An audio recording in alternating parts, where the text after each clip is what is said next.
As I'm recording this, it's Christmas, and if you're an action movie fan, you all know what that means.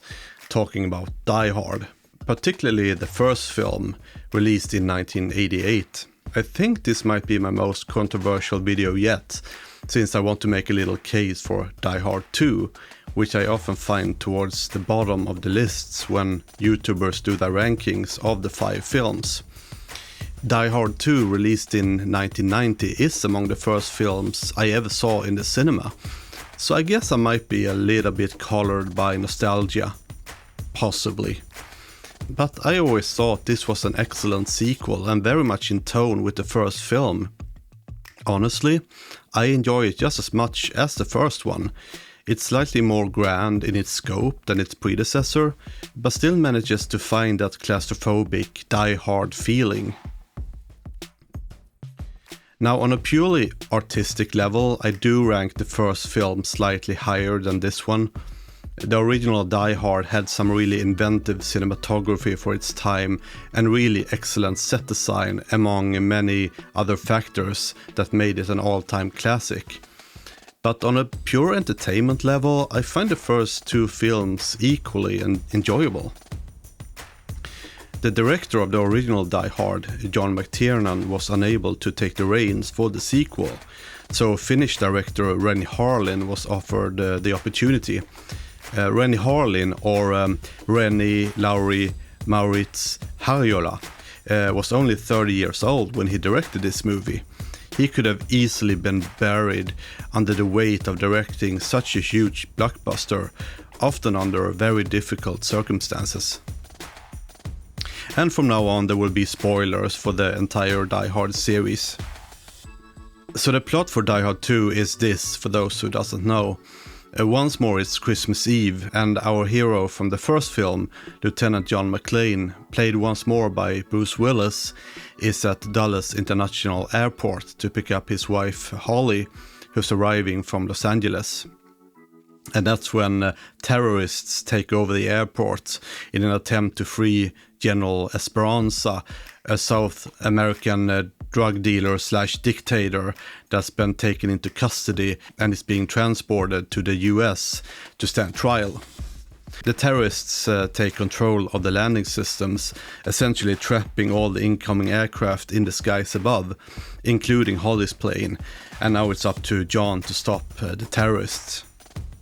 And the terrorists are led by another great villain in the form of Colonel Stuart, played by William Sadler. And here might be another controversial opinion. I think he's just as good a villain as Hans Gruber. I guess the temptation would have been to create another smooth, arrogant villain, preferably with a German or English accent. But instead the filmmakers went the opposite way.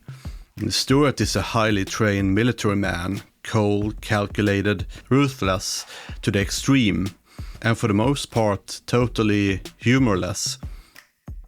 And by the way, he's the only one who has ever won a fist fight against John McClane. This is not to bring down Alan Rickman's Hans Gruber, of course, but all in all, I think both these guys were really excellent foils for John McClane, but in slightly different ways. And it's not just William Sadler who puts in a great performance.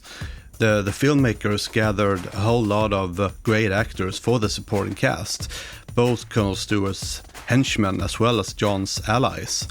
Some of them would go on to have really successful careers after this film. So, is Die Hard 2 a flawless film? No, but the flaws never bothered me a whole lot, to be perfectly honest. But let's discuss them anyway. The same shit happened to the same guy twice. I was told once that as a screenwriter, you're allowed one coincidence in your story, and preferably it should come very early on in the screenplay.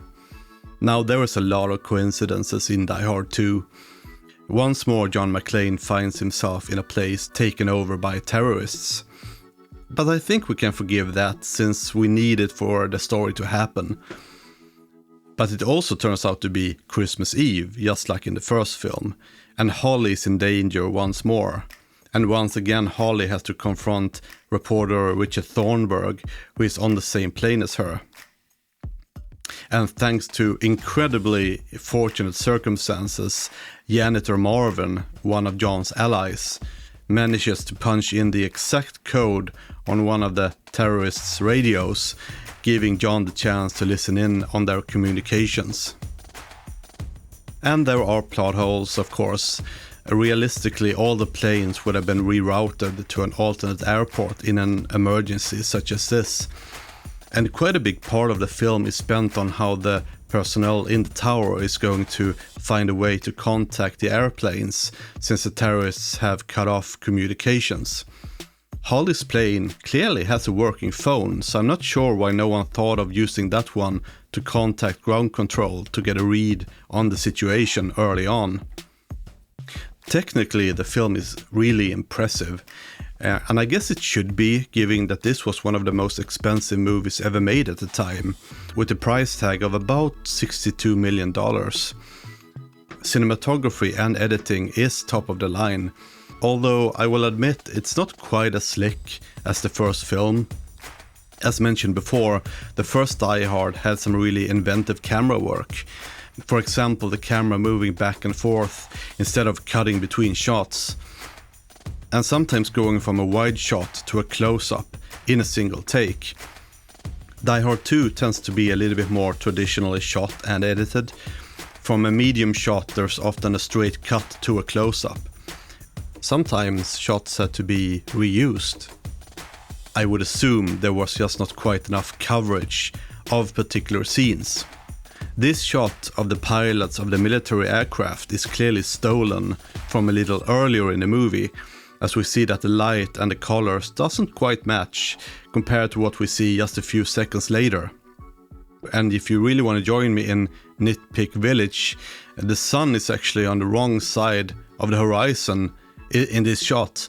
The plane is traveling from South America, which reasonably would make it travel north, but the sun is setting in the east, so the shot should actually have been sort of flopped. But the light coming in on the pilots is actually a correct one, even though it doesn't match the exterior shot. Some of the deleted scenes are available on YouTube, and they actually provide quite a great lesson in film editing and how to pick up the pace if a scene lags. In the released version, this is the introduction to Marvin the janitor, who will assist John McClane along the way. Who are you? I'm Marvin. Quick and effective.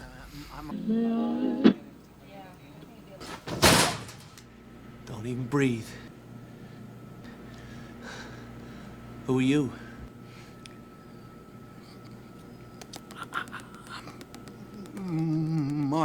Marvin.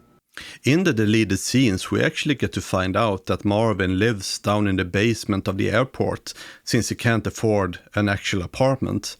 Who says I'm living down here? I'm not living down here. The scenes are fine, I guess, but they really drag, and a lot of the urgency is lost. Just look at this deleted scene where Marvin and John are gonna figure out how to get John to the annex skywalk. Let me see here. What's it? Oh, wait a minute. This must be it right here. See this? This connects to the new terminal. Now. Yeah. See, here's you. There's the skywalk. Yeah, drags quite a bit, doesn't it? Compare it to the released version. Well, this must be it right there. See? That's the raised platform, and there's the new terminal. There's your skywalk. Just listen to these two line readings from Bruce. The annex skywalk. Well, that's the last thing I heard him say before they kicked me out. The skywalk annex. Oh, goddammit, the annex skywalk. Listen to me, the annex skywalk. It's the last thing I heard before they kicked me out of there. My guess is that this final version of the line was probably added in post-production to add to the urgency of the scene. And of course, there are plenty of great action in Die Hard 2. I think it struck just the right tone. It's not too small scale, but not so grand that all believability fly out the window. And yes, that pun was intended. And there's this overhanging sense of dread, since we know that thousands of lives are at stake up in the skies. It gives everything a ticking clock that maybe the first film didn't necessarily have. And just to go off on a little bit of a tangent, I live in Sweden, and in the early 90s the Swedish film censorship was more or less on its way out the door. But I did manage to sneak in a few cuts to Die Hard 2, and I would have loved to be in the room when some of these editing decisions were made. Some poor guy getting killed with a knife? Yeah, that was kept in all its graphic glory. But a scene of 4 or 5 bad guys shooting up the cockpit of a plane was clearly considered way too intense for a Swedish audience, so that had to go. And John McClane knocking over a scaffolding? Obviously way too horrific. In the Swedish version, John jumps down from the air vent to the floor in the annex skywalk during the shootout, and suddenly a huge board falls onto him. I don't think I was alone back in 1990 wondering where the hell that board came from. Was it just lurking around the corner, waiting for the right moment to strike? Was it a member of the terrorist group?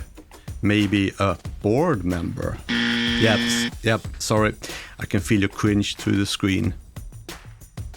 I also must acknowledge the model work, which is probably some of the best in film history.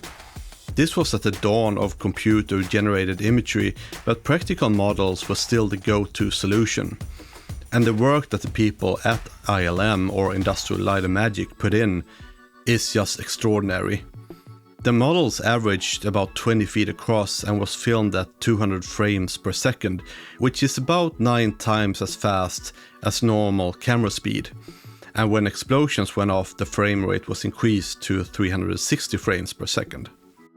I still think nothing can beat a really good model shot. There's just a realism and a grit to it that CGI, for whatever reason, failed to capture. Anyhow, let's talk about what I think is hands down the best part of the movie, and that being the final confrontation between John and the main villains. I think it's the best final fight in the series, and as far as I'm concerned, one of the best climatic battles in action film history.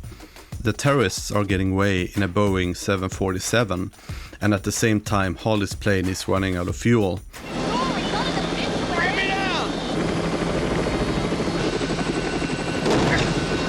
He doesn't really have much of a plan. Essentially it feels like it's already game over. Mierda. What? There's something wrong. Colonel Stuart and the treacherous Major Grant goes onto the wing of the plane to kill John once and for all. Don't ask me how John managed to climb onto the top of the plane, but you just have to accept it. So this fight was done by building part of the plane's fuselage and wing in a studio, and intercutting between stuntmen fighting on the wing of a real moving 747. It's pure insanity and I just love it. We very rarely get to see stunts like this nowadays. Too bad, McClane. I got a life for you. I got enough friends. I think this is just the right way to do a one-liner. Give the audience a bit of relief before the tension revs up again. And it's not an overly clever pun, just kind of dry humor that feels very human and kind of realistic. It really is the essence of John McClane. Bruce Willis was encouraged to ad-lib throughout the entire shoot, and it's not impossible that this was his own line, as the one in the screenplay says, "I like you better dead," which feels way darker. So Grant gets sucked into the engine, which I guess probably would have wrecked it, but once again we sort of have to go with it. In the screenplay the engine actually catch fire, but for whatever reason they didn't go with that in the final film. The scene was complex enough as it was, and having a fire gag in the middle of it all would probably have been a bridge too far. So John spots a lever for the fuel dump, but doesn't have time to pull it, as Colonel Stuart is on his way out on the wing. And of course, being a bad guy, Stuart decides to cheat by using a knife. People often make fun of this for being the longest runway in film history, considering all that happens before the plane takes off. But once more, going back to the screenplay, where it's made clear that the plane is actually taxiing along and doesn't turn onto the actual runway until the fight between McClane and Stuart begins. But in the movie this is kind of vague. The following fight is on the short side, but very intense.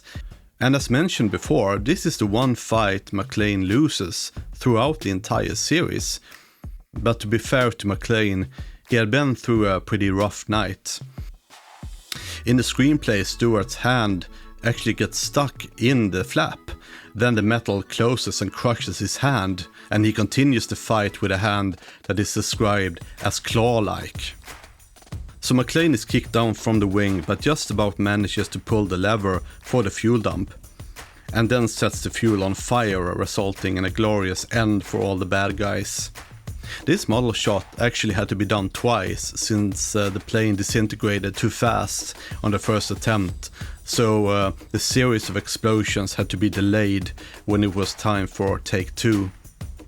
Interestingly, in the screenplay, John's line before igniting the jet fuel is not the now iconic yippee-ki-yay motherfucker, but hey Colonel, happy fucking New Year. The line yippee-ki-yay actually never shows up in the screenplay. I guess at the time of writing the script, no one really expected it to be sort of McClane's catchphrase or signature line.